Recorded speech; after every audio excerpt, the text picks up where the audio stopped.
সুপ্রিয় দর্শক সবাইকে স্বাগত জানাচ্ছি প্ল্যানেটারি হেলথ একাডেমিয়া সুরক্ষায় প্রতিদিন অনুষ্ঠানে আপনাদের সঙ্গে রয়েছি আমি ডাক্তার অমিতা হাসান। আজকে আমরা সবচেয়ে গুরুত্বপূর্ণ আমাদের শরীরের একটি অঙ্গ সেটি নিয়ে কথা বলতে চাই, সেটি হচ্ছে চোখ।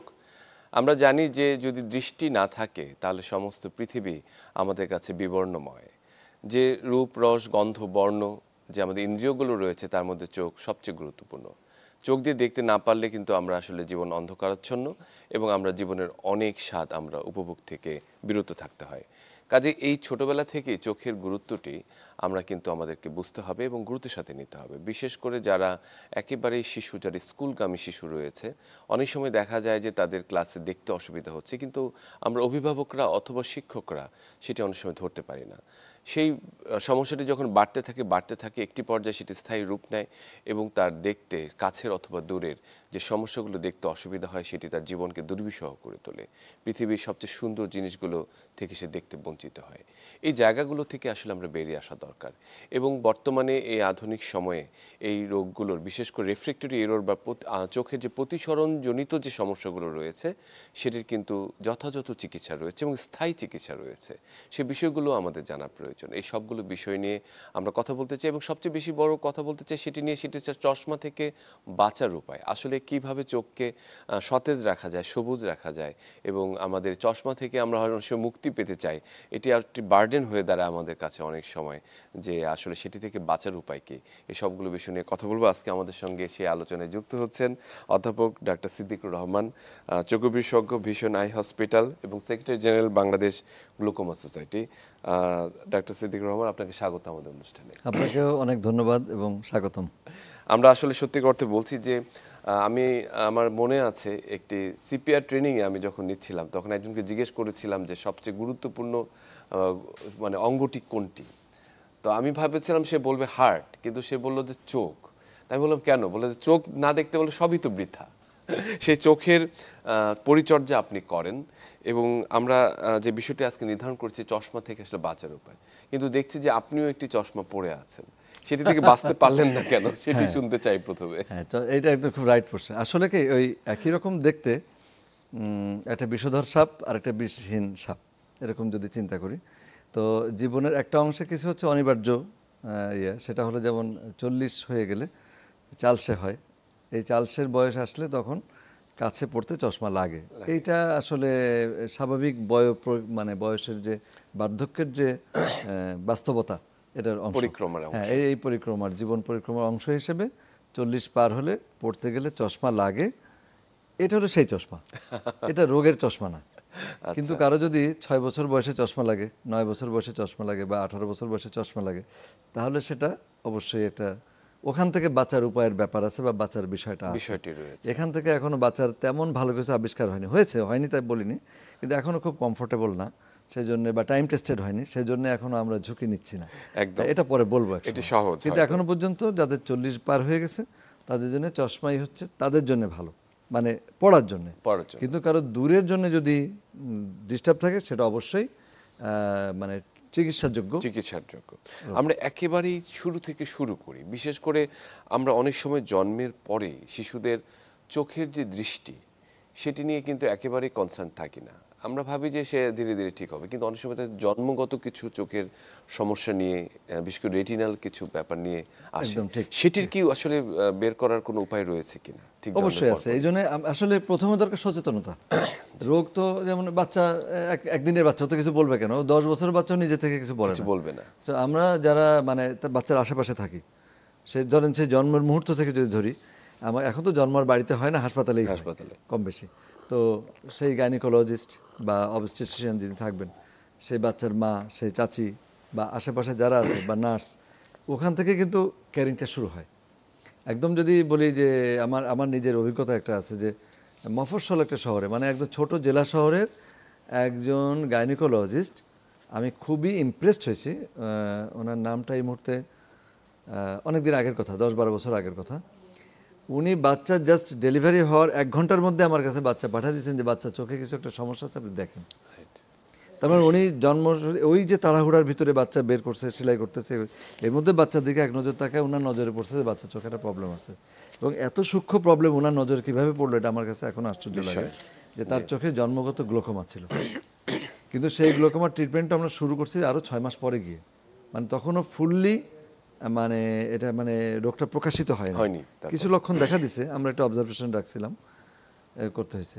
আর যেটা হয় অনেক সময় মায়ের যদি গর্ভাবস্থায় মানে ইয়ে থাকে, জ্বর টর হয়, এগুলো থাকে না, বা রুবেলা রোগে আক্রান্ত হয়, এগুলো তো আগে থেকে বোঝা যায় না, পরে বাচ্চার চোখে ছানি নিয়ে আসে জন্মগতভাবে। একদম মানে আর একটা হয় যে যাদের ওই অসম্পূর্ণ মানে ওই সময়ের আগে যে বাচ্চাগুলো হয়, অর্থাৎ ইম্যাচিউর বেবি, 7 মাসে যে বাচ্চা ডেলিভারি হয়ে যায় অনেক সময়, তখন বা আন্ডারওয়েট থাকে, কম বাচ্চা, এদের কিন্তু চোখের ভিতরে প্রবলেম হয় যদি এদেরকে আমাদের ইনকিউবেটরে রাখি। আচ্ছা, এখন ইনকিউবেটরের ভিতরে না রাখলে জান বাঁচে না, আর ইনকিউবেটরে বেশি রাখলে পরে চোখের ভিতরে এক ধরনের রোগ হয়, সেটার নাম আরওপি বলি সংক্ষেপে, রেটিনোপ্যাথি অফ প্রিম্যাচুরিটি, অর্থাৎ চোখের রেটিনার একটা প্রবলেম হয়।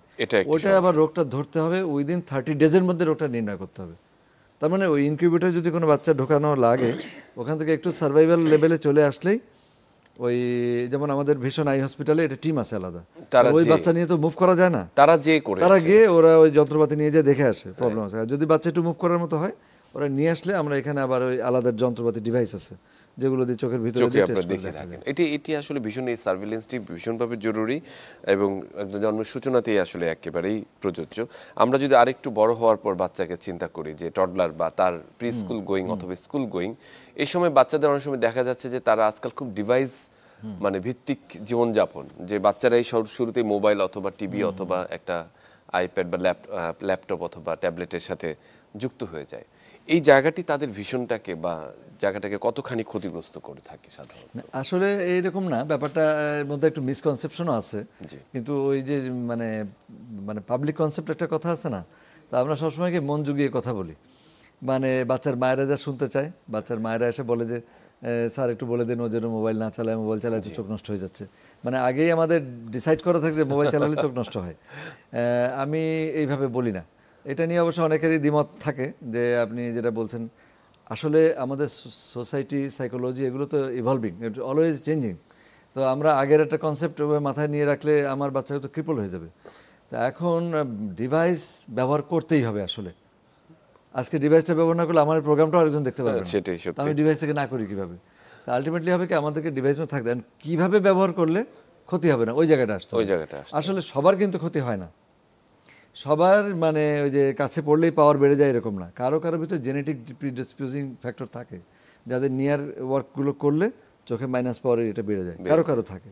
এখন এটা আগে থেকে তো বের করা যায় না। এখন আমরা বাসায় খেয়াল করবো যে বাচ্চা কিছু পড়তে গেলে অনেক বেশি চোখের কাছে নিয়ে যাচ্ছে কিনা, দেখতে পাচ্ছে, কিন্তু যদি দেখি যে অনেক কাছে নিয়ে যায় বা টিভির কাছে গিয়ে দেখে, আমরা তখন বড়রা কে গাই এত কাছে গিয়ে যাস না, চোখ নষ্ট হয়ে যাবে, দূরে থেকে দেখ, সোফায় বসে দেখেন, আবার কাছে গিয়ে দেখে।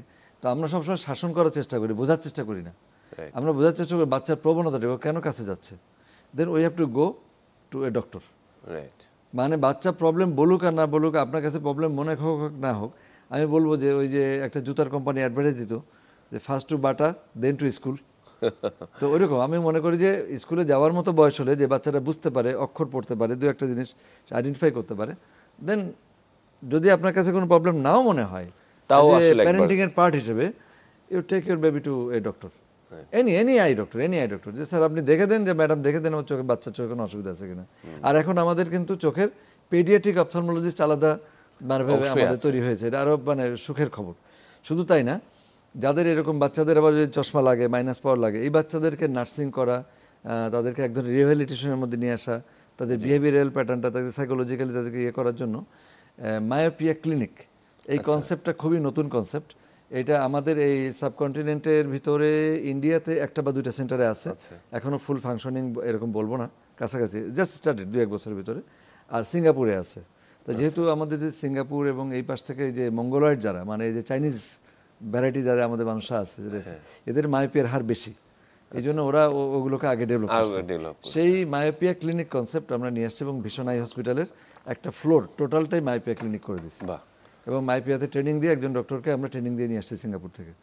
তো এখানে ওই শিশু চক্ষু বিশেষজ্ঞ এবং মায়োপিয়া বিশেষজ্ঞ এরা এই বাচ্চাদের নার্সিংটা করে। কীরকমটা করে, এরা আসলে পরে এদেরকে আমরা মানে চোখ পরীক্ষা করার পরে চশমা টশমা যেটা দেওয়া হয়, এ বাদে স্পেশাল কিছু ওষুধ আর স্পেশাল টাইপের কিছু চশমা আছে, ওইটা ঠিক মানে মেডিকেল ডিভাইস হিসেবে ব্যবহার। এমনি চশমা তো দেখার জন্য মেডিকেল ডিভাইস ধরা হয় না আমাদের দেশে, কিন্তু ওইটা মেডিকেল ডিভাইস। ওগুলো আবিষ্কার হয়েছে, সেগুলোকে প্রয়োগ করা হয়। তারপরে তার মাইপের প্রোগ্রেশনটা কতখানি হচ্ছে, ভবিষ্যৎটা কেমন হবে, তার কিছু ডিভাইস আছে, ক্যালকুলেশন আছে, সফটওয়্যার আছে। জি। এই যে যত্নটা করা, এই যত্নটা করতে পারলে আমাদের এই বাচ্চাদেরকে সেভ করা যায়। তবে হ্যাঁ, ওই যেটা বলছে ডিভাইস ব্যবহার করা, ওই তখন ওই নিয়মগুলো শেখায় দেয় যে যে কিভাবে, কত মিনিট ব্যবহার কত করবে, তারপরে কত দূরত্বে দূরত্ব থেকে করবে, কিছু করবে। এক্সারসাইজ আছে। এগুলো আসলে খুবই গুরুত্বপূর্ণ। এই যে তার জীবন যাত্রাটিকে আসলে আরো বেশি অভিযোজিত করা, সেটি কিন্তু গুরুত্বপূর্ণ। আমরা যদি স্কুল গোয়িং চিলড্রেনদের কথা চিন্তা করি, সেখানে অনেক সময় বলা হয়ে থাকে একটি স্ক্রিনিং একটা প্রোগ্রাম থাকা উচিত প্রতিটি স্কুলে। অথবা আমরা ছোটবেলায় দেখেছি বা এখনো দেখি অনেক সময় যে বাচ্চাটি আসলে পড়াশোনায় অমনোযোগী হয়ে যাচ্ছে, প্রায়ই হোমওয়ার্ক মিস করছে, ক্লাসের লেখা বুঝতে পারছে না, টিচাররা অনেক সময় বুঝতে পারে না, অভিভাবকরা তাকে বকাঝকা করে যে তুমি মনোযোগী না। এই যে তার চোখের একটি সমস্যার কারণে এই সমস্যাটি হচ্ছে। এটা অনেকেই এটি স্বীকার আসলে করতেই চায় না। কিভাবে আসলে না, আমার বাচ্চা তো ভালো। হ্যাঁ, আমার বাচ্চা তো ভালো। গতকালকে এক দম্পতি আসছে, জাস্ট চশমা লাগবে, হাজব্যান্ড ওয়াইফ দেখাচ্ছে। তা আমি ওই বাচ্চারা আসলে ওদের সাথে একটু খুনসুটি করি আমার মানে আশেপাশে। তো এরকম ডাক্তার অনেকেই করে, আমরা মানে এটা ভালো লাগে। তো আমি বললাম তুমি কেমন আছো, আমাদের ঈদ মোবারক দিয়ে আবার স্টিকার বানায় রাখছিলাম, ওকে দিলাম যে তুমি যাও এগুলো বাসায় নিয়ে যাও, সবাইকে দিবা, বন্ধুদের দিবা, ঈদ মোবারক লাগা আছে স্টিকার, ও খাতায় লাগাবে, বইতে লাগাবে। হ্যাঁ, তো আমি তুমি ভালো আছো? হ্যাঁ ভালো আছি, এই এখন স্কুলে যাইনি। তা আমি বললাম যে ওর চোখ ঠিক আছে? ওর মা বলছে হ্যাঁ ওর চোখ ঠিক আছে। আমি বললাম how we could be sure, নিশ্চিত কেমন? না স্যার তো কোনো অসুবিধা নাই। আমি কই দেখে আসো তো বাবু। ওকে বসালাম, ওকে পড়াচ্ছি, ঠিকই 4 লাইন 5 লাইন আটকে গেল। বাপ মা মনে করতেছে ঠিকই আছে। তো এই জায়গাটার জন্য স্কুলগুলোর দায়িত্ব আছে। আর সব বাপ মাকে তো সবাই তো শিক্ষিত হয়ে উঠবে না, কিন্তু স্কুল তো শিক্ষার জায়গা। আমরা এই জনগোষ্ঠী বা স্কুলের টিচার, এদেরকে যদি আমরা টার্গেট করি এবং এদেরকে একটু আমাদের টোটাল এডুকেশন সিস্টেমের মধ্যে, আমাদের যে জাতীয় ন্যাশনাল পাঠ্যক্রমের মধ্যে যদি চোখের একটা চ্যাপ্টার 1, 2, 3 বইয়ের মধ্যে বা প্রাইমারি স্কুলে একটা কোর্স ঢুকাই দিই, যাতে বাচ্চারা নিজে সচেতন হয়, বাবা মা সচেতন হয়। আর স্কুলে যে বিএড বা যে পিটিআই যে ট্রেনিং হয়, তার মধ্যে যে স্কুলের বাচ্চাদেরকে চোখ পরীক্ষা করতে হবে, এটা যদি ট্রেনিংয়ের পার্ট করে দিই এবং এটা রিপোর্ট করতে বলি, ন্যাশনাল হেলথের এটা রিপোর্ট হবে, এই সিস্টেম যদি ডেভেলপ করা যেত তাহলে এটা অনেক অংশে দূর হতো। তবে আমরা যেটা করি, পার্সোনালি করি বা অনেক স্কুলকে এনকারেজ করি, এবং ভালো ভালো অনেকগুলো স্কুল কিন্তু স্কুল টিচার আছে নিজেরা এটা লক্ষ্য করে যে বাচ্চা ঠিকমতো হোমওয়ার্ক করছেন, যেটা বলছে কিনা। তা অনেকেরই ওদের চোখের ত্রুটি থাকে, এবং যাদের মাইনাস পাওয়ার থাকে এটা ধরা পড়ে আগে, কারণ ও যখন পিছনের বেঞ্চে বসে ও ব্ল্যাকবোর্ডটা দেখতে পায় না, এই কারণে ধরা পড়ে যায়। কিন্তু যাদের একটু প্লাস পাওয়ার থাকে এটা ধরা পড়ে না, কারণ প্লাস পাওয়ারের ওরা কি ওই দেখতে পায়, মানে এনি হাউ সে ম্যানেজ করে ফেলে। কিন্তু ওই যে ম্যানেজ করে চলা তো কঠিন কাজ, ম্যানেজ করে তো বেশি কাজ করা যায় না। যে সাবলীলভাবে করে সে যেমন একটা বই পড়তে গড়গড় করে পড়ে যাচ্ছে, আর যার ম্যানেজ করে দেখতে হয় ম্যানেজ করে ফেলে, ওর কিন্তু কিছুক্ষণ পরে চোখ ব্যথা করে, মাথা ব্যথা করে, বিরক্তি করে, ওই যে খালি পেট চুলকায়, ঘাড় চুলকায়, আর পড়া ছেড়ে উঠে যেতে চায়, আর বাচ্চার মা লাঠি নিয়ে বসে থাকে, এই পড় পড়। কিন্তু ওর যে ওই যে মানসিক যে টর্চারটা হয়, ও পড়াশোনার আর মনোযোগী হতেই পারে না। সেজন্য সেটি কিন্তু ভীষণ, এটা চেক করে দেখা দরকার, প্রতি স্কুলে দেখা দরকার, এটি দেখা দরকার। আমরা এই পার্টটিকে আমরা আসলে গুরুত্বের সাথে নিচ্ছি, এবং আমরা জানি যে স্বাস্থ্যের সংস্কার চলছে, এবং চোখের এই বিষয়টি শিক্ষার মধ্যে এটিকে যদি অ্যাডাপ্টেড করা যায় তাহলে নিশ্চয়ই অনেক বাচ্চারা আসলে এই জায়গাটা থেকে মুক্তি পাবে।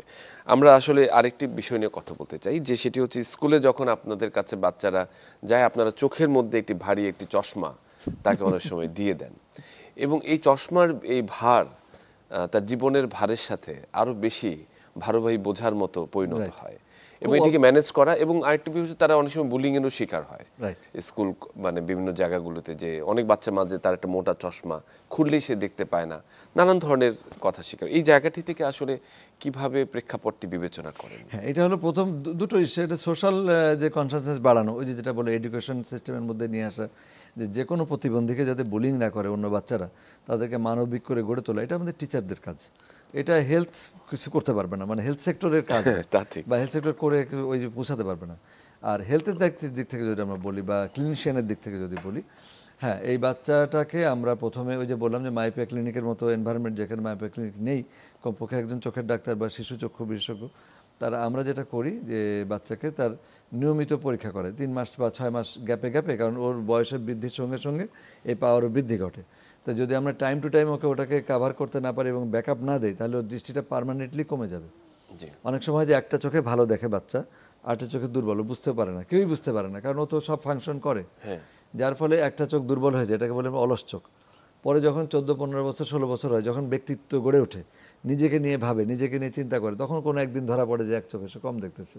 কিন্তু এইটা তখন আর ঠিক করা যায় না। এই তখন অনেকগুলো পেশায় আর যেতে পারে না, বিশেষ করে ডিফেন্স বা ওই জাতীয় লেভেলে যেগুলো আর্মি নেভিতে যেগুলো আছে, অনেক পেশায় যেখানে দুইটা চোখের ভিশনটা ফুললি দরকার, বা অনেক সূক্ষ্ম টেকনিক্যাল কাজ আছে যেখানে দুই চোখেরই ভিশনটা দরকার। এটা আমরা ডেপথ পারসেপশনের জন্য যে 3D দেখি, যে এই বাচ্চারা কিন্তু 3D মুভি দেখতে বুঝতে পারে না। 3D মুভি দেখার যে ফিলিংস, ওটা হবে না, এক চোখ দুর্বল থাকলে আর দেখতে পাবে না।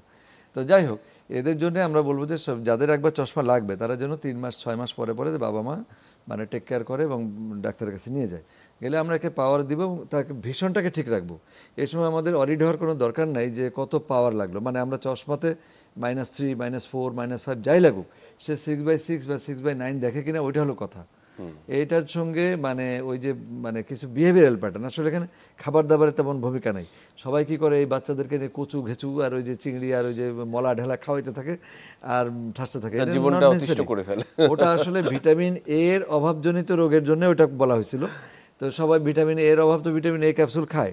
নর্মালি আমাদের মধ্যবিত্ত পরিবারে যেটুকু মাছ গোস্ত খায় তাতেই চলে। আর যারা একটু নিম্নবিত্ত পরিবার তারা এই টিভি দেখেই না, তখন তাদেরকেই বলা হয়েছে তারা যেন কমপক্ষে মলা ঢালা এগুলো খাওয়ায়। তো মলা ঢালার দামই বেশি, কিন্তু মলা ঢালার সঙ্গে কিন্তু চশমার কোনো সম্পর্ক নেই একেবারে। তো এদের যখন একটু বড় হবে তখন এদেরকে চশমা থেকে বের করে আনার একটা উপায় চিন্তা আমাদের করতে হবে। আমরা তার আগে একজন দর্শক আমাদের সঙ্গে যুক্ত আছেন, তাকে যুক্ত করে নিই। দর্শক, আপনার নাম এবং ঠিকানা জানিয়ে প্রশ্নটি করুন।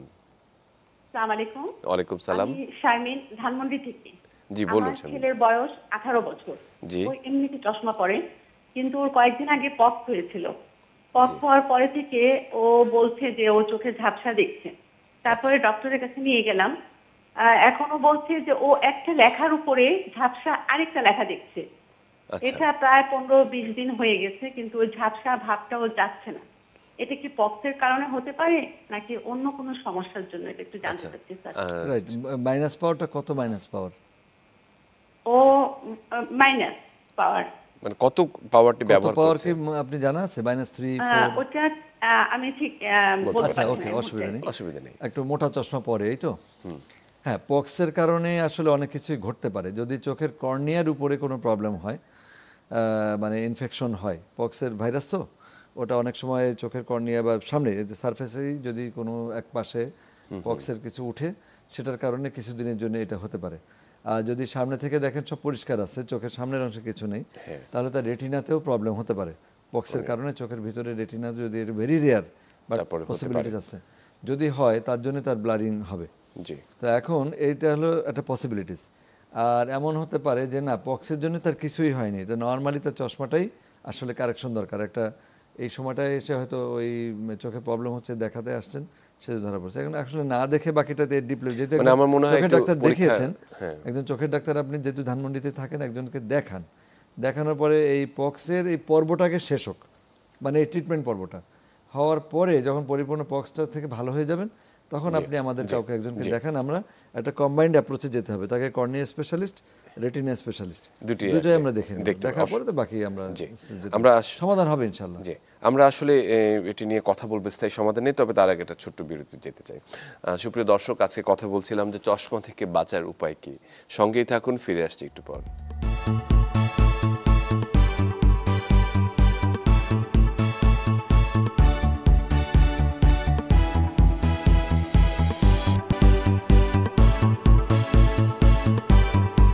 দর্শক সবাইকে আরেকবার স্বাগত জানাচ্ছি সুরক্ষার প্রতিদিনে। আপনাদের সঙ্গে রয়েছে আমি ডাক্তার অমিত হাসান। আজকে আমরা ভীষণ গুরুত্বপূর্ণ একটি বিষয়, চশমা থেকে কিভাবে বাঁচা যায়, বিশেষ করে চোখের যত্ন আসলে কিভাবে করা দরকার, আমাদের চোখটিকে কিভাবে সুন্দর সতেজ রাখা যায় সে বিষয়ে কথা বলছি। আমাদের সঙ্গে অতিথি হিসেবে রয়েছেন অধ্যাপক ডাক্তার সিদ্দিকুর রহমান। আরেকবার স্বাগত ডাক্তার সিদ্দিক। আমরা যে বিষয় নিয়ে কথা বলছিলাম, একটু আগে আমরা বলেছি যে এররগুলো, বিশেষ করে রেফ্রেক্টরি চোখে দেখার যে সমস্যাগুলো, কাছে দূরের, এটি তো আসলে সবচেয়ে বেশি কমন আমাদের কাছে যেতে হয়। আসলে কি কি সমস্যা নিয়ে সাধারণত রেফ্রেক্টরি এরর নিয়ে আপনাদের কাছে রোগীরা আসে? আসলে খুব একাডেমিক ফর্মে যদি আমরা বলি, ওই আমরা স্কুলের বইতে পড়েছি ক্ষীণ দৃষ্টি, হ্রস্ব দৃষ্টি, বিষম দৃষ্টি, ওইগুলোই ইংরেজি ফর্ম হলো মায়োপিয়া, হাইপারোপিয়া আর হচ্ছে অ্যাস্টিগমেটিজম। এই তিনটা জিনিসকে আসলে মূলত আমরা মানে ট্রিটমেন্ট হিসেবে নেই, ডিজিজ হিসেবে নেই। আর এরপরে আছে প্রেসবাইপিয়া, এটা আসলে এজিং প্রসেস, বয়সের যেটা সাথে আমাদের বলেছেন শুরুতেই। কাছে পড়তে চশমা লাগে, 40 হলে চালসে হয়, তখন কাছে জিনিস আর ভালো লাগে না, তখন এই চশমা দিয়ে দেখতে হয়। তো এখন ওই যেটা বলছিলাম যে আমাদের যখন বাচ্চাদের বা ইয়াং এজে যখন ইয়াং অ্যাডাল্টদের যখন চশমা লাগে, আমরা 18 বছর হওয়া পর্যন্ত ওদেরকে চশমার মধ্যেই রাখি। আচ্ছা। চশমা, কারণ এটা পরিবর্তনশীল বয়স, এই বয়সটায় বয়সের শারীরিক পরিবর্তন হয়, চশমা পাওয়ার পরিবর্তন হয়। সুতরাং চশমাটা যেহেতু বারবার বদলানো যায়, আমরা চশমা দিয়ে ট্রিটমেন্ট করি। যাদের কিছু কিছু অকেশনে দরকার হয় তখন আমরা কন্ট্যাক্ট লেন্স সাজেস্ট করি, হ্যাঁ, যে কন্ট্যাক্ট লেন্স ব্যবহার করে তারা যাতে মানে কোনো প্রোগ্রামগুলো করতে পারে। আচ্ছা, এরপরে হলো যখন 18 অতিক্রম করে যায় বা তার অ্যাডাল্টহুড চলে আসে, বা আমরা দেখি যে বছরখানেক হলো যে তার আর কোনো পাওয়ারের পরিবর্তন হচ্ছে না, এরকম যদি আমরা রেকর্ডগুলো রাখতে পারি, তাহলে আমরা তাকে চশমা থেকে মুক্ত করার একটা মানে উদ্যোগ নিতে পারি। সেই উদ্যোগটার মধ্যে সবচেয়ে প্রচলিত সারা ওয়ার্ল্ডে মোস্ট অফ দি পিপল যেটা করেছে ল্যাসিক। ল্যাসিক একটা লেজার বেসড সার্জারি। আমরা এই ধরনের, এই যে একটা মেশিনের ছবি দেখা যাচ্ছে, আমাদের একজন সার্জন অপারেশন করতেছেন, এই যে এই মেশিনের নিচে এইভাবে জাস্ট 15 মিনিট লাগে হচ্ছে ওঠা বসা ধরে, আর মূল লেজারের যে কাজ ওটা হচ্ছে 15 থেকে 20 সেকেন্ড বা 30 সেকেন্ড সময়, সব মিলে সেকেন্ডের কাজ, এখানে মিনিটের কোনো কারবার নেই। এরকম একটা দুর্বিষহ জীবন। আমি বলবো যে এরকম যার একটা চশমা লাগে, যার এরকম একটা, এই রোগী সত্যি আমার কাছে আসছিল, ওকে খুব বেশি কিছু করতে পারিনি, অনেকদিন আগে আসছিল, তো এরকম একটা ফাটা চশমা, ভাঙা চশমা, সে ভাঙা তার দিয়ে বেঁধে নিয়ে আসছে, আমরা একটা ব্যবস্থা করে দিয়েছি তাকে, আল্লাহ ভরসা। তো এরকম মানে যাদের জীবন, তার এই দুর্বিষহ জীবন থেকে বেঁচে উঠতে তার জন্য ল্যাসিকটা তাদের আশীর্বাদ। অনেক সময় গার্ডিয়ানরা বুঝতে পারে, তুই চশমা যদি দেখিস তোর লাগবে কেন, ল্যাসিক লাগবে কেন, মেয়ে বলে যে না করব, আর বাপ বলে যে কি দরকার। আমি তখন ওই বলি যে চশমাটা নিয়ে বাবার চোখে লাগাই দিই, বলে এখন দেখেন তো কেমন লাগে। তো বুঝতে পারে না মানুষ, যার কষ্টটা সে বুঝে। নিজের টুথব্রাশটাও নিজে খুঁজে পায় না, মানে বাথরুমে গিয়ে। এখানে একটা ছবি দেখছি, হ্যাঁ, এটা হচ্ছে যখন আমরা যে মেজারমেন্টগুলো করি, ওই ইনভেস্টিগেশন টেস্টগুলো করার সময় এই ক্যালকুলেশনগুলো আসে, যেহেতু এটা টোটালি আসলে ইঞ্জিনিয়ারিং ওয়ার্ক। এই ডাক্তারির চেয়ে ল্যাসিকের মধ্যে ইঞ্জিনিয়ারিং ওয়ার্ক বেশি, অল্প একটু সময় ডাক্তারি করতে হয়, বাকিটা সব ইঞ্জিনিয়ারিং কাজ। তো এখন এই ল্যাসিক সার্জারি করে এটা চোখের কর্নিয়ার উপর একটা মানে লেয়ারকে আমরা মানে পাওয়ার কারেকশনের জন্য লেদ মেশিনের মতো ওটাকে এটা ওই কারুকার্য করে দিই। এই চশমার যে একটা বক্রতা আছে, এই বক্রতার সঙ্গে সমতা রেখে চোখের কর্নিয়ার উপর একটা বক্রতা পরিবর্তন করা হয়। এটা পার্মানেন্ট, এটা লাইফ লং, এটার কোনো প্রবলেম নেই, সারা জীবনের জিন্দগির জন্য এটা তার সমাধান হয়ে গেল সমস্যা। আর ল্যাসিকের নিয়ে বেশি আসলে কি, ল্যাসিক করতে হবে বা করা যায় সবাই জানে, প্রবলেম হয় যে মানুষ হলে কনফিউশনে থাকে, কোনো যে ল্যাসিক করলে কোনো অসুবিধা আছে কিনা, ক্ষতি হবে কিনা, ভবিষ্যতে কি হবে, ইত্যাদি ইত্যাদি, এগুলো হচ্ছে কনফিউশন দূর করার জন্য আমরা কি করি, অনেকগুলো টেস্ট করি। হ্যাঁ, অনেক আগে হলো আমরা একটা দুটো টেস্ট করে ফেলতাম, এখন আমরা টেস্ট অনেক বেশি করি। অনেকে আবার তো বেশি টেস্ট করলে বলে অযথা টেস্ট করে ডাক্তাররা মনে হয় কি জানি করে টরে, তা না, আমরা যত বেশি তথ্য পাবো তত তথ্যের উপর অ্যানালাইসিস করে তত বেশি আমরা নিরাপদ জায়গায় যেতে পারবো, নিরাপদ অবস্থায় থাকতে পারবো। সেই জন্য আমরা অনেকগুলো টেস্ট করে নিয়ে আমরা যখন নিশ্চিত হই যে তার সার্জারি করলে ফিউচারে কোনো প্রবলেম নাই, বা যে সমস্ত তথ্যের ভিত্তিতে আমরা সিদ্ধান্তগুলো নিই, সেগুলো নিয়ে সিদ্ধান্ত নিই। এই সিদ্ধান্ত নিতে কথা বলতে অনেক সময় লাগে, কিন্তু মূল সার্জারি মাত্র ওই যে বললাম 20 মিনিট হলো 2 চোখে অপারেশন হয়ে যায়। জি, আমরা অনেকের আসলে ভুল ধারণা থাকে যে ল্যাসিক করলে যে চোখটি আসলে একদম অনেকের ক্ষেত্রে চিরতরে আবার সে দৃষ্টিশক্তি হারাবে। না না না, ল্যাসিক করলে কখনো দৃষ্টি হারায় না। কারো কারো ক্ষেত্রে হয় যে একটু ড্রাইনেসের কি ধরনের জটিলতা তৈরি হতে পারে? জটিলতা না, এগুলো কিছু ডিসকমফোর্ট ভেরি রেয়ার, মানে 10% পিপলেরও না যাদের একটু ড্রাইনেসের ফিলিং হয়। তাও ড্রাইনেসের ফিলিংয়ের কথাগুলো বইপত্রে আসে কেন, পশ্চিমা দেশগুলোতে ড্রাইনেসের প্রবলেমটা বেশি। যেসব জায়গায় বরফ পড়ে, তুষারপাত হয়, ঠান্ডা দেশ, তাদের তো হিউমিডিটি কম, ওখানে ড্রাইনেসটা ওরা ফিল করে বেশি। আমাদের এই হট হিউমিড দেশে ওই ড্রাইনেসের প্রবলেম খুবই কম, রেয়ার। তো তারপরে ওই যে আগে আমরা ওই ড্রাই আই অ্যানালাইসিস করে নিই, যে যদি তার ড্রাইনেস আগে থেকে থাকে তখন তাকে আমরা প্রিকশন করি, ল্যাসিকে না যেয়ে তখন অন্য পদ্ধতিতে। আচ্ছা আচ্ছা, আমাদের সাথে একজন দর্শক যুক্ত আছেন, আমরা নিয়ে নিই, কারণ দর্শকরা আজকে আমাদের সাথে আমাদের স্ক্রলে দেখানো নম্বর যুক্ত হতে পারছেন। দর্শক, আপনার নাম এবং পরিচয় জানিয়ে প্রশ্নটি করুন। আমাকে শুনতে পাচ্ছেন? জি ভাই। জি জি, আসসালামু আলাইকুম, বলুন, প্রশ্নটি করুন। আসসালামু আলাইকুম। ওয়ালাইকুম সালাম। আসসালামু আলাইকুম। ওয়ালাইকুম আসসালাম। স্যার ভালো আছেন? আছি, ভালো আছি, বলুন। জি, আপনি প্রশ্নটি করুন, আপনার নাম এবং আমার বাচ্চার সমস্যা, 7 মাসের বাচ্চা। হ্যাঁ, জি, বুঝিনি। আমার বাচ্চা ওই যে 7 মাসের বাচ্চা, আচ্ছা ওই যে চোখের সমস্যা, আচ্ছা আচ্ছা, কি সমস্যা বলুন? ও চোখ দিয়ে দেখতে পায় না। জি হ্যাঁ 7 আমি মাস আমি ইদানিং ডিসেম্বরের 24 তারিখে স্যারের কাছে একটা রোগী নিয়ে গেছিলাম। জি তার বলতে পারবে অপারেশন করছিলাম লেন্স, জি আচ্ছা, তারপর? লেন্সের সমস্যা। তারপরে আবার লেন্স লাগাই দিতে শাহিন ইসলাম নামের রোগী, স্যার দিনাজপুর থেকে রেফার করছিল। জি এখন বাচ্চাটার কথা বলেন। এখন বাচ্চাটার কি সমস্যা, এখন কি অবস্থা আমি বলুন? স্যারের প্রোগ্রামটা লাইভ দেখতেছি, আমার বাচ্চাটা স্মরণ হয়ে গেল। বাচ্চা এখন কেমন আছে দিন সেটি বলুন। বাচ্চার বয়স 4 বর্তমান। ওর চোখের সমস্যা, ওর চোখ দিয়ে দেখতে পায় না। ওর বুঝতে পেরেছি। না এখন আচ্ছা আমরা তো বাচ্চাকে এখনো দেখিনি তাই না? হ্যাঁ, তো যেহেতু ওই বাচ্চা 7 মাস বয়স জি এবং যেহেতু দেখতে পাচ্ছে না বলে বাবা মা বুঝতে পারতেছেন, আমার মনে হয় যে আপনি বাচ্চাকে নিয়ে যেহেতু আপনি আমাকে চিনেন, আমাদের কাছে আসেন, আসলে পরে আমরা আমাদের রেটিনা স্পেশালিস্ট, তারপরে আমাদের শিশু চক্ষু বিশেষজ্ঞ এবং আমাদের ওই যে আরওপি যেটা ভয় পাচ্ছি যে চোখের রেটিনার প্রবলেম এটাই আছে আসলে কিনা। হওয়ার সম্ভাবনা থাকতে পারে। সম্ভাবনা আছে, জন্মগত ছানিও থাকতে পারে। Right. এখন সবকিছু মিলে তো এই মানে ওভার টেলিফোনে বা এইভাবে তো চিকিৎসা দেওয়া যাবে না। আপনি বাচ্চাকে নিয়ে দুই একদিন হাতে সময় নিয়ে আসবেন, যাতে আমরা মানে একটা টিম করে একটা বোর্ড করে জি। আপনার বাচ্চার জন্য একটা চিকিৎসার ব্যবস্থা করবো করতে ইনশাআল্লাহ। পারি। জি, আমার মনে হয় যে সেটি সবচেয়ে মানে অ্যাপ্রোপ্রিয়েট বা যথাযথ ব্যবস্থাটি হবে। আমরা যে আলোচনায় ছিলাম যে ল্যাসিক নিয়ে, আসলে অনেকের ল্যাসিকের এই জায়গাটিতে আমরা আসলে আসতে চাই যে অনেকেরই মনে একটা সূক্ষ্ম ইচ্ছা থাকে যে এই ভারী চশমাটি আসলে আমি আর পড়তে চাই না। বিশেষ করে যারা মেয়েদের ক্ষেত্রে সেটি আরো অনেক বেশি, কারণ তাদের একটি সামাজিক একটি জায়গা রয়েছে যে এরপরে সে আরো তার একটি পরবর্তী জীবনে প্রবেশ সামাজিক করবে, নানা অসুবিধার সামাজিক মধ্যে নানা পড়ে ধরনের যায়। সমস্যা হচ্ছে, কর্মক্ষেত্রে প্রবেশ করবে, এই জায়গাটা ছাড়াতে চায়। এখন সবার ক্ষেত্রে কি সেটি করা, কার কার ক্ষেত্রে ল্যাসিক হ্যাঁ, কিছু করা ক্ষেত্রে সম্ভব? ল্যাসিক করা যায় না। আমি বলি যে ল্যাসিকের লিমিটেশন আছে। ল্যাসিক করে আমরা যেমন ল্যাসিক করে -3, 4, 5, 6, 7, 8, 9 পর্যন্ত ল্যাসিক করে ফেললাম, কিন্তু অনেকগুলো মানে প্রি রিকুইজিট আছে, যার কর্নিয়া কতটা পুরু, চোখে অন্য কোনো ডিজিজ আছে কিনা, এগুলো সব কিছু মিলে আমরা যখন ঠিক করি। আচ্ছা ধরলাম যে আমরা সব কিছু মিলে দেখলাম যে তার ল্যাসিক তার জন্য বিপজ্জনক, হ্যাঁ ল্যাসিক করা যাচ্ছে না বা ল্যাসিক করলে ভবিষ্যতে ক্ষতি হতে পারে। যেমন কেরাটোকোনাস নামে একটা রোগ আছে, সেই রোগে চোখের কর্নিয়া পাতলা এবং অতিরিক্ত নরম এবং বাঁকা হতে থাকে। জি তখন একটা পর্যায়ে গিয়ে কেরাটোকোনাসের ট্রিটমেন্টটা আমরা আগে করে নিই, তখন যে কোলাজেন ক্রস লিঙ্কিং করি আমরা, হ্যাঁ। এটা ট্রিটমেন্ট করে কর্নিয়াকে স্টিফ করি বা মজবুত করি এবং ওই রোগটাকে বাড়তে দেই না। এরপরে হলো তাকে এখন চশমা সংক্রান্ত সমস্যার সমাধান করতে হবে, তখন তো তাকে ল্যাসিক করা যাচ্ছে না। এইসব ক্ষেত্রে আমরা কি করি, চোখের ভিতরে এক ধরনের লেন্স ইমপ্লান্ট করে দিই, এটাকে বলি আমরা ICL, ইমপ্লান্টেবল কন্ট্যাক্ট লেন্স অথবা ইমপ্লান্টেবল কলামার লেন্স, ICL। এই ICLটা যখন আমরা চোখের ভিতরে, এটা সাধারণত যে লেন্স বা ছানি অপারেশন যে মানুষ বুঝে কি, চোখের মধ্যে নর্মাল যে লেন্সটা থাকে ছানি হয়ে যায়, ওইটাকে আমরা রিপ্লেস করে আরেকটা লেন্স ঢুকাই। এখানে তা না, এখানে নর্মাল লেন্সটা থাকবে, তার সঙ্গে অতিরিক্ত একটা লেন্স দিয়ে দেবো। যেমন চশমাটা বাইরে অতিরিক্ত, ওটা ভিতরে আমরা অতিরিক্ত দিয়ে দিলাম, তাহলে আর বাইরে থেকে বোঝা গেল না এবং তার ভিজুয়াল লেভেল আরো বেড়ে যায়।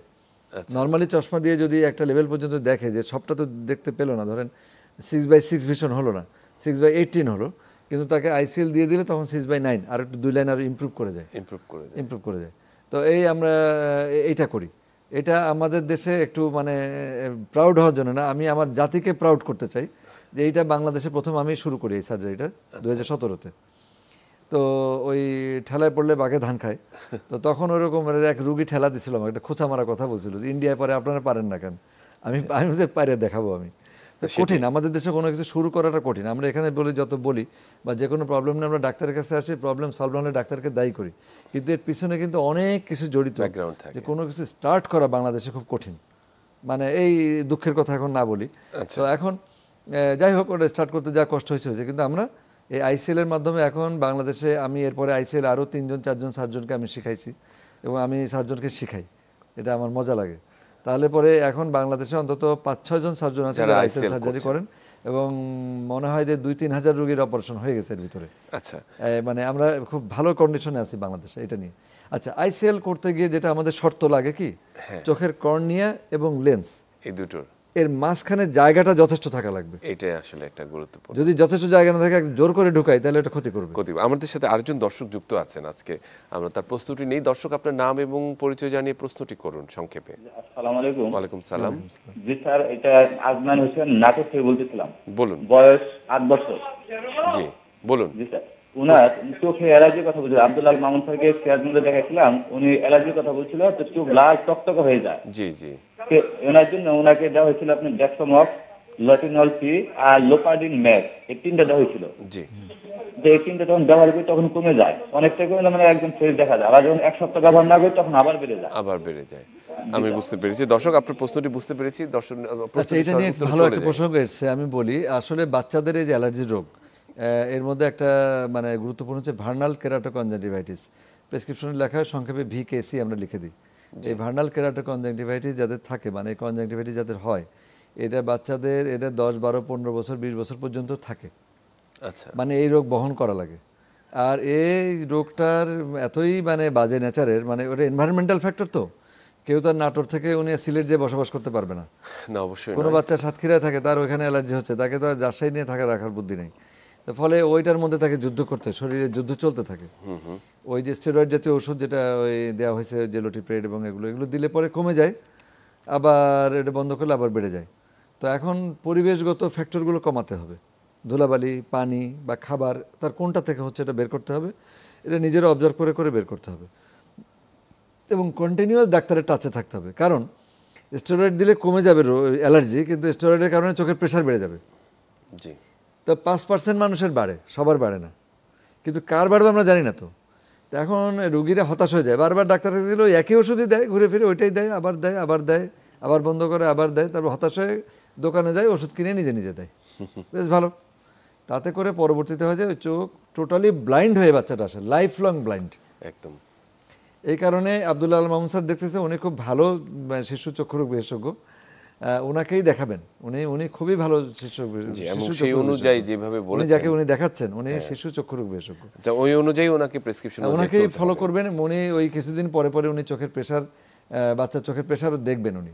আর যদি উনি এরকম কোনো সিচুয়েশন দেখেন যে নাটোরে বসে সেটা ম্যানেজ করা যাচ্ছে না, আরও কিছু ফার্দার ইনভেস্টিগেশন বা কিছু ম্যানেজমেন্ট দরকার, উনি আপনাকে গাইড করবেন যে আপনি এখানে যান বা ঢাকায় যান, কোথাও উনি খুবই ভালো মানুষ, তাকে আমি চিনি। আচ্ছা, অসংখ্য ধন্যবাদ ডাক্তার সিদ্দিক, আপনি একই সঙ্গে সম্পূরক পরামর্শ দিয়ে দিয়েছেন। আমরা যে জায়গাটিতে ছিলাম, যে ল্যাসিক এবং আইসিএল এখানে করা যাচ্ছিল না আর কি। আইসিএল যেখানে করা যদি না যায় তাহলে আসলে কি করা? আসলে আইসিএল নিয়েও একটা কথা আছে। আইসিএল নিয়ে যেমন প্রশ্ন তুলে যে এটা লাইফ লং কিনা, আসলে মানুষের লাইফটা স্টেবল না, সবসময় কিছু পরিবর্তন হয়। আমরা এটা কিছু সময়ের জন্য এনজয় করি। তো আমরা যখন আইসিএল দিয়ে দিলাম, ওটা হয়তো তার 50-60 বছর বয়স পর্যন্ত ওটা ভালো কাজ করবে। এরপরে চোখে ছানি পড়বে, না রে বার্ধক্য, এটা ওটা অনেকগুলো সমস্যা চলে আসে, তখন তো তখনকার ব্যবস্থা। আর আইসিএল যদি কারো চোখের মধ্যে লাগানোর পরে কোনো প্রবলেম হয়, এটা সহজেই বের করে আনা যায়, বের করে আবার এবং আইসিএল জনিত যে ধরনের কমপ্লিকেশন হতে পারে, কেউ তো চোখে ছানি পড়তে পারে, রেয়ার, এখনো পর্যন্ত আমরা এই 8-10 বছরের কাউকে পাইনি, কিন্তু বইতে লেখা আছে হতে পারে, হতে তো পারে। হলে ছানির চিকিৎসা তো অ্যাভেলেবেল, এটা আমরা যখন তখন সেটা করে আবার আইসিএল করে। হ্যাঁ, এটা আর কোনো তেমন এটি। এবং আমি আসলে একটু বিষয় জানতে চাই, এই খরচগুলো বিশেষ করে ল্যাসিক এবং আইসিএল এর এই খরচটা কি সাধারণ মানুষের আওতার মধ্যে রয়েছে কিনা, মানে অ্যাভেল করতে পারছেন কিনা তারা? এই চোখের এই অংশগুলো সব ব্যয়বহুল জায়গা, মারাত্মক ব্যয়বহুল। আমাদের দেশের অ্যাভারেজ জনগোষ্ঠীর কথা যদি চিন্তা করি, সাধারণ খেটে খাওয়া মানুষ, সবজি বিক্রেতা অথবা মধ্যবিত্ত কেরানির চাকরি, যার মাসের বেতন 30 থেকে 35 হাজার টাকা, তাদের জন্য এটা কষ্টকর, মানে খুবই কষ্টকর, খুবই কষ্টকর। আসলে চোখের পুরো চিকিৎসাটাই ব্যয়বহুল। এই ব্যয়বহুল বলেই মানে বিশ্বের বিভিন্ন চ্যারিটি প্রতিষ্ঠান, এটা ওটা, বিভিন্ন এনজিও, গভর্নমেন্ট, সব ফ্রি চিকিৎসা দিয়ে বেসিকটা করে দেয়। স্থানীয় অপারেশনটা ফ্রি করার অনেক ব্যবস্থা করা হয়েছে।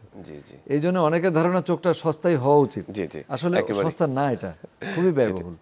আমরা একেবারেই শেষ পর্যায়ে, আমরা আজকে আমি এর সঙ্গে একটু মনে হয় একটু শেষ কথাটি, সেটা হচ্ছে যে অনেকের মধ্যে হতাশা চলে আসে, অনেকের আইসিএলও লাগানো যায় না, চোখে যথেষ্ট স্পেস নাই। হতাশ হওয়ার কোনো কারণ নেই, চশমা আমরা দূর করে দেবই। তাকে আমরা ক্লিয়ার লেন্স এক্সট্রাকশন করি, করে কাস্টমাইজ লেন্স আমরা অর্ডার দিয়ে বানাই নিয়ে আসি। আচ্ছা, মানে এরকম লেন্সগুলো রেডিমেড পাওয়া যায় না, একদম চোখের মাপ যোগ দিয়ে অর্ডার দিয়ে 3 থেকে 4 মাস সময় লাগে। জার্মান থেকে বা আমেরিকা থেকে অথবা ইন্ডিয়া থেকে 3-4 জায়গা থেকে লেন্সগুলো আসে, এগুলো কাস্টমাইজ আমরা করে সবই করে- এক্সপেন্সিভ করে দিই। কিন্তু সব চিকিৎসা এখন বাংলাদেশে আছে। বাংলাদেশে আছে, এটি আসলে সবচেয়ে বড় একটা মানে সুখকর খবর। আপনাকে অসংখ্য ধন্যবাদ আমাদের সঙ্গে এতক্ষণ থাকার জন্য এবং এই চশমা থেকে বাঁচার উপায় সম্পর্কে ছোট মানে অনেকগুলো গুরুত্বপূর্ণ টিপস আপনি দিয়েছেন। নিশ্চয়ই দর্শকদের জন্য এটি কাজে লাগবে। আপনাকেও ধন্যবাদ। এর সঙ্গে এই আমাদের চ্যানেল জি, 24 এর জি। সকল কর্মকর্তা এবং কুশলীবৃন্দ এবং দর্শকদের ধন্যবাদ। অসংখ্য ধন্যবাদ। সুপ্রিয় দর্শক, আমরা আজকে সত্যিকার অর্থেই চশমা থেকে বাঁচার উপায় সম্পর্কে অনেকগুলো তথ্য জানলাম এবং বাঁচাটি শুধুমাত্র এটি নয় যে চশমা পড়তে হবে না, তা না, পরবর্তীতে কি করতে হবে সেটি নিয়ে আমরা কথা বলেছি। সবার চোখ সুস্থ থাকুক, আমরা সুন্দর পৃথিবী এই চোখ দিয়ে উপভোগ করি, ভালো থাকি, সবাই ভালো থাকবেন।